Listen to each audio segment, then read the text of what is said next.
समाजवाद से जुड़ा एक नेता नहीं रहा। जी हाँ, शरद नहीं रहे।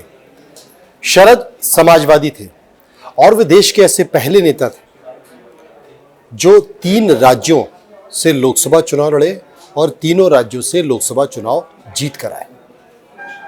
नमस्कार, मैं हूं मनोज मनु। मैं बात कर रहा हूं शरद यादव की। शरद यादव का निधन हो गया और इस बात की जानकारी उनकी बेटी सुभाषिनी ने दी। शरद यादव नर्मदापुरम के रहने वाले थे। नर्मदापुरम, जिसे होशंगाबाद भी कहा जाता है, जो भोपाल से कुछ किलोमीटर दूर है। उनका यहाँ पैतृक गांव है। यही बाबई में उनका जन्म हुआ था। आज भी उनका परिवार यहाँ पर रहता है। उनका एक 12 एकड़ का बगीचा है और उसी बगीचे में उनका दाह संस्कार की तैयारी की जा रही है। शनिवार को चार्टर्ड प्लेन के जरिए दिल्ली से सुबह 9:15 बजे भोपाल के लिए उनका पार्थिव शरीर ले जाया जाएगा और उसके बाद फिर सड़क मार्ग के जरिए वहां पर पहुंचा जाएगा उनके गांव बाबई नर्मदापुरम में। तमाम लोग मौजूद रहेंगे। शरद यादव ऐसे पहले नेता रहे जो जेल में रहते हुए चुनाव जीते। वो राम मनोहर लोहिया की विचारधारा से पूरी तरह प्रभावित थे।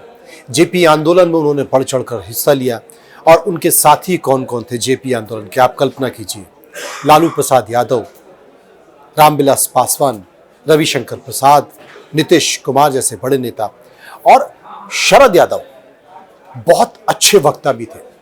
जबलपुर से इंजीनियरिंग की पढ़ाई करने के बाद वो आंदोलन में कूद गए, मीसा में बंद रहे, आंदोलनों में बंद रहे। और जब वो संसद में बोलते थे तो कोई उनकी बात को काट नहीं सकता था। उनकी बातों में तर्क होता था और इसलिए वो ऐसे पहले नेता रहे कि जबलपुर से चुनाव लड़े, जीत गए।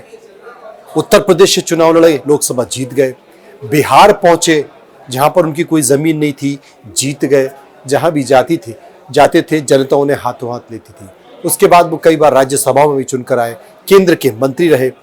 और आने वाले समय में देखा गया है कि पुराने नेता जैसे थे, अब धीरे धीरे नए नेता में उतना संघर्ष, उतना अपनापन, जनता और जमीन से जुड़ाव है नहीं। इसलिए लोग शरद यादव को याद करेंगे। आप देखते रहिए इंडिया न्यूज। नमस्कार।